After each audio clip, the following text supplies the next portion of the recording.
전문 분야 시즌즈. 오늘은 만병의 근원, 원인이라고 할 수 있는 비만을 주제로 조선대학교 의과대학 생화학교실 박정희 교수와 이야기 나누겠습니다. 안녕하십니까? 네, 안녕하세요. 본인 소개해 주시죠. 네. 네. 네, 저는 조선대학교 의과대학 생화학교실에 소속돼 있고요. 학기 중에는 의대생들한테 강의를 하고 있고, 이제 그 이외의 시간에는 이제 우리 몸의 에너지 대사에 관련된 연구를 하고 있습니다. 에너지 대사에 대한 연구. 네. 그러면 뭐 얼마나 먹으면 얼마나 에너지가 소비되고 이런 겁니까? 네, 그런 것과도 매우 연관이 있죠. 그럼 정말 딱 바로 비만인데요. 맨날 네. 열량 따지고 있거든요. 네. 네, 알겠습니다. 어떤 연구를 하고 계시는지요?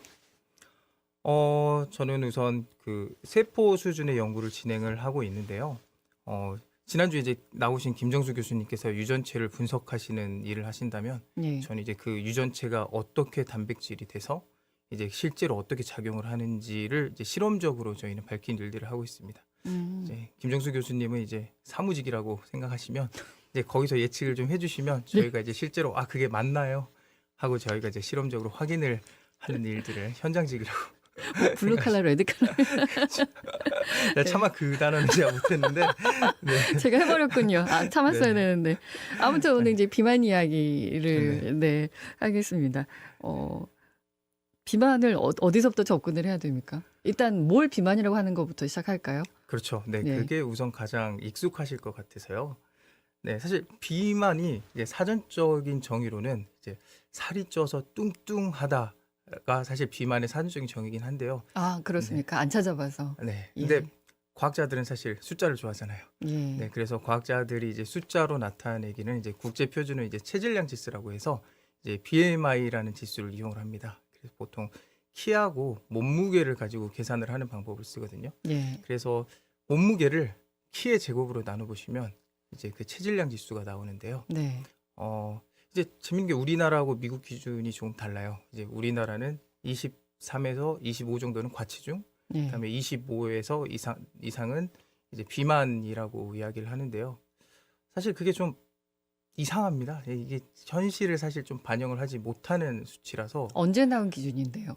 그게 저도 이제 언제 나온지는 잘 모르겠지만 이제 사실 다른 방법으로 이 비만을 측정할 수 있는 방법이 실제로 그 편한 없습니까? 방법이 별로 없거든요. 왜냐하면 예전하고 지금하고 똑같은 기준 잣대를 들이미는 게 좀 안 네. 맞지 않나라는 생각이 들어서 여쭤봤습니다.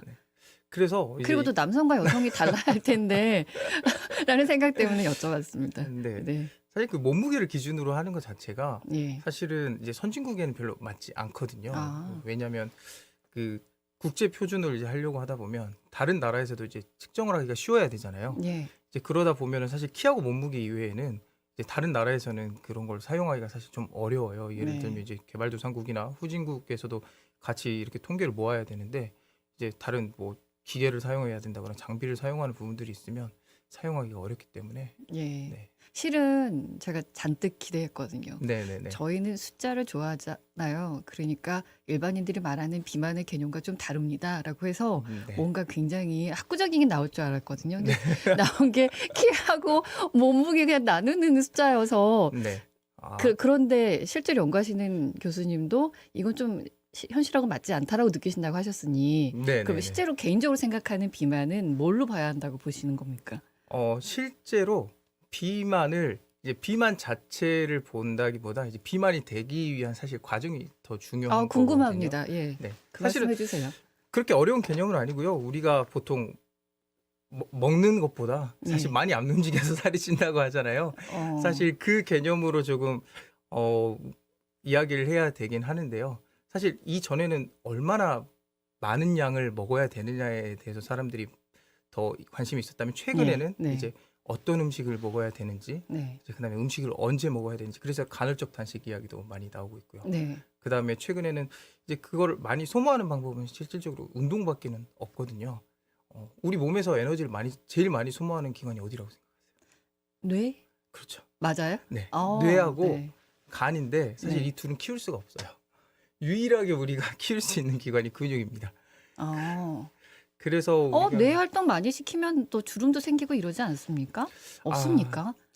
상대적으로 예. 많이 사용하면 그 에너지를 소모할 수는 있는데요. 네. 좀 쉽게 피로해지고요. 아. 그다음에 한다고 해서 근육만큼 이렇게 눈에 에너지를 띄게끔? 소모하는 예. 양이 늘어나진 않아요. 네. 사실 가장 쉬운 방법이 근육을 키우는 방법이라서. 근육을 키운다는 건 다시 말하면 에너지를 소비한다는 거하고 같은 의미입니까? 그렇죠. 네. 아, 그러면 살이 빠진다는 의미입니까? 그렇죠. 근육이 많아진다는 거는 네. 이제 평소에도 에너지를 더 많이 소모할 수 있는 몸으로 만들어준다라는 얘기예요. 근데 너무 또 많으면 여성의 경우는 네. 힘들거든요, 보기. 근데 여성분들이 이거 트레이너 분들의 입장인 것 같은데 근육을 많이 만들면 몸이 보기 싫어진다고 생각하시는데 사실 여성분들의 몸은 운동을 한다고 해서 그렇게 우락부락해진 몸이 되기가 쉽지 않아요. 제가 주제를 좀 옆으로 너무 센 것 같아요. 네. 알겠습니다. 일단은 비만을 어떻게 봐야 되느냐라고 네. 하는 거는 BMI 지수로 현재로서는 측정할 수 있다고 하셨고, 네. 근데 이게 어디선가 제가 봤는데 25에서 27로 상향됐다는 이야기가 있었거든요. 네. 그건 맞는 이야기입니까?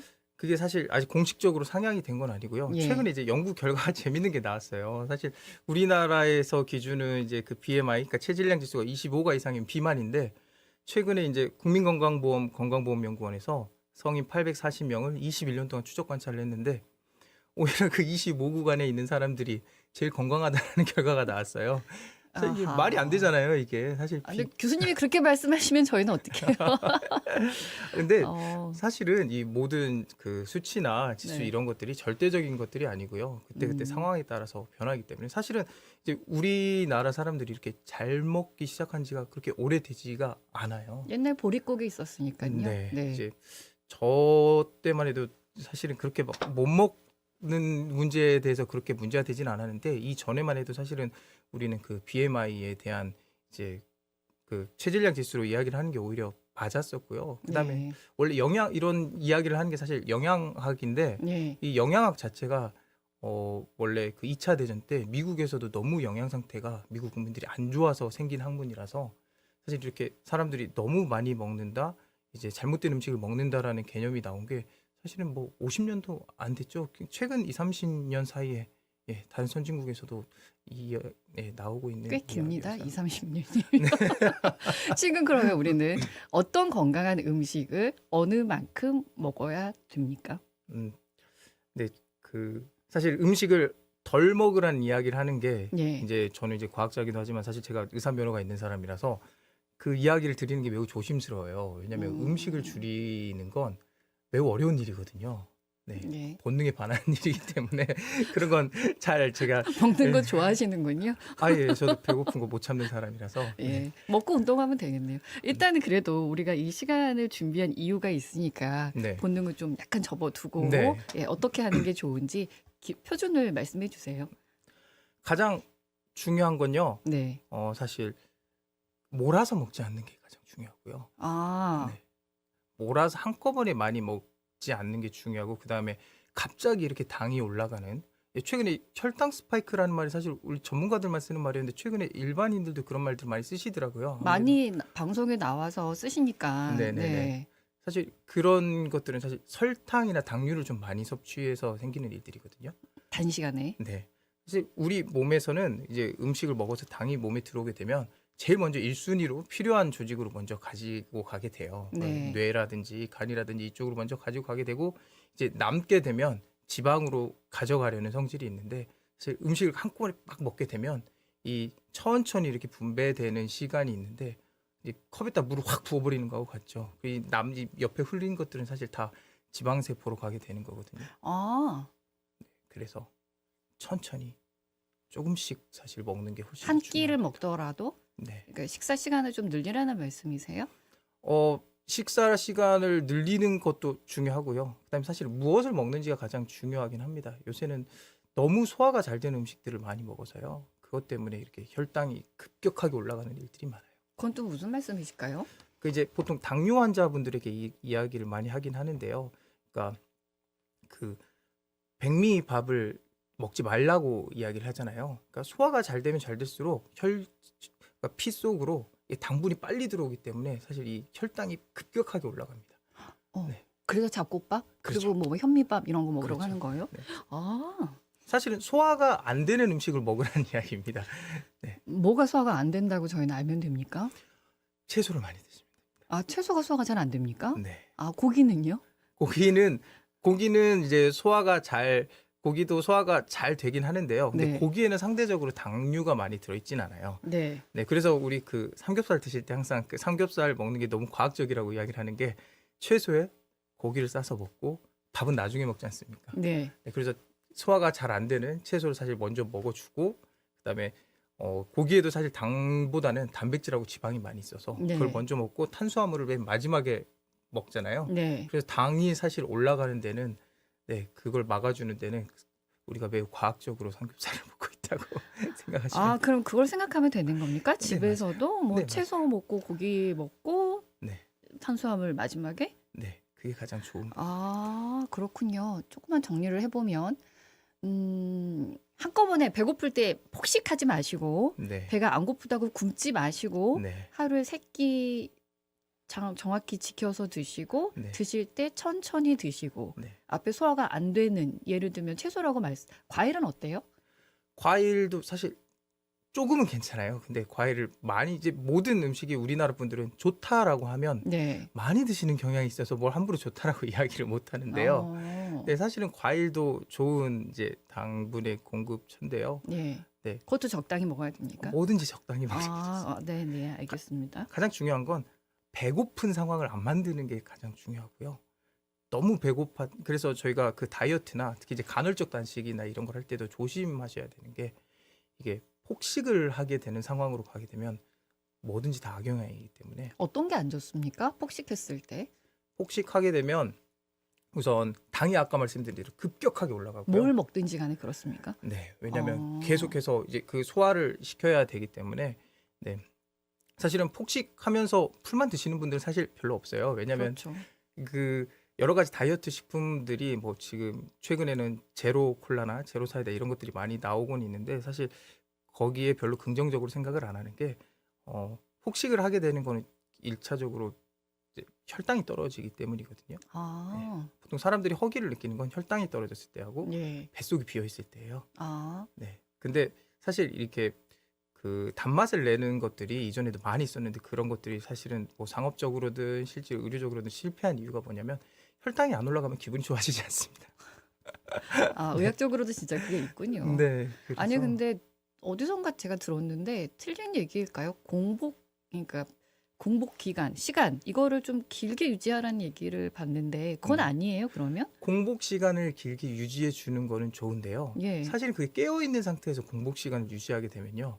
아까 말씀드린 배가 급격하게 배가 고프잖아요. 고파지. 네. 네. 그래서 좀 앞뒤가 안 맞는 것 네. 같아가지고요. 그래서 주로 그 공복 시간을 이야기를 할 때 저녁 이후에 드시지 말라는 말씀을 드리는 게 우리가 그 많이 깨 있게 되면 우리 몸은 실질적으로 계속 에너지가 필요하기 때문에 섭취를 계속 하려고 해요. 그렇기 때문에 사실 그 규칙적인 생활하고 이게 어떻게 보면 이게 맞아 들어가긴 한데요. 공복 기간을 어느 정도 길게 유지를 해주시는 게 분명히 좋긴 한데 그 깨어 있는 시간에 하는 건 실제로 그 공복 시간을 유지하기가 어렵고 오히려 이게 폭식을 유발할 수 있게 돼서 그러니까 저녁을 네. 조금 일찍 먹고 네, 공복 시간에 잠을 자버리면 네, 못 그렇죠. 느끼니까 그렇죠. 그다음에 아침에 이제 식사하셔라 이 네. 얘기군요. 네. 근데 공복 시간이 왜 길면 좋습니까?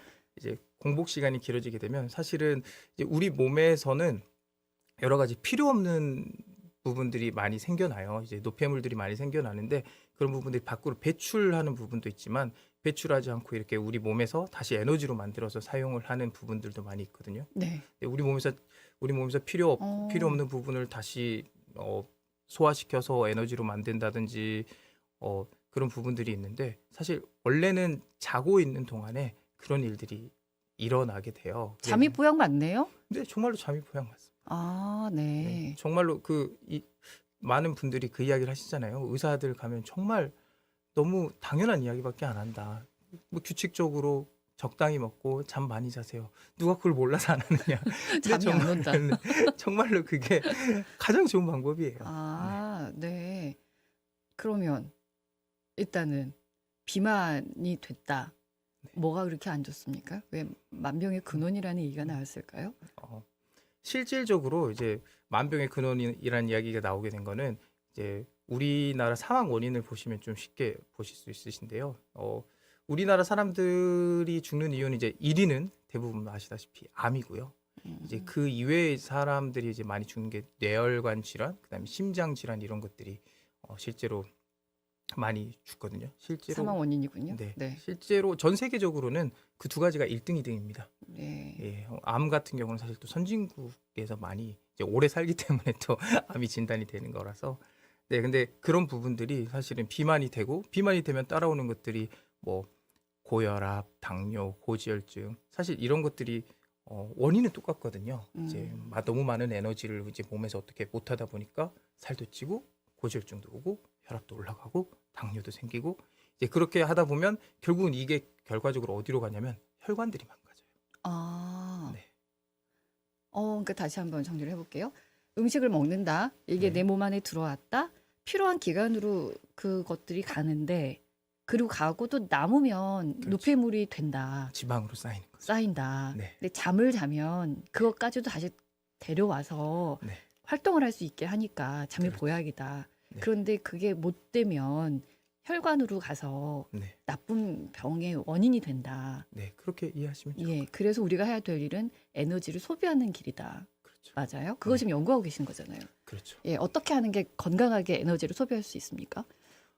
또 너무 뻔한 이야기 같은데. 아니요, 그거 사실은 정해주시고 오늘 시간 마치려고요. 네, 가장 에너지를 건강하게 소모하는 네. 방법은 네, 근육을 많이 사용하는 방법이에요. 근육 사용 어떻게 해요? 이제 가장 중요한 부분은 이제 운동하라고 하면 또 많이들 싫어하시는데. 아, 요즘은 합니다. 네, 네, 가장 좋은 건 이 생활에 녹아들게 하는 것 같아요. 왜냐하면 우리가 에너지를 섭취를 하고 사용을 하고 하는 것들이 일상생활에 매우 밀접하게 되는 거라서 네, 사실 이게 운동이 생활 안으로 들어오지 못하면 우선 고통스럽고요. 예, 예, 그러니까 양을 늘려가기가 너무 어려워져요. 예. 그래서 어떤 운동이든지 간에 즐겁게 할 수 있을 정도로 조금씩 시작하셔서 이제 운동하지 않으면 안 될 것 같다라는 정도로 이렇게 그 목표로 길게 제발 장기적으로 지속 가능하게 가져가시는 게 좋은 것 같습니다. 어떻게 하시면 좋은지 좀 더 구체적인 내용은 다음 시간에 말씀해 주실 거죠. 네. 예, 오늘은 건강에 관한 비만에 관한 전반적인 이야기를 좀 해봤습니다. 조선대학교 의과대학 생화학 교실 박정희 교수였습니다. 감사합니다. 네, 감사합니다. 언제 어디서나 내 손 안의 뉴스. 광주 MBC 뉴스 유튜브 구독으로 함께하세요.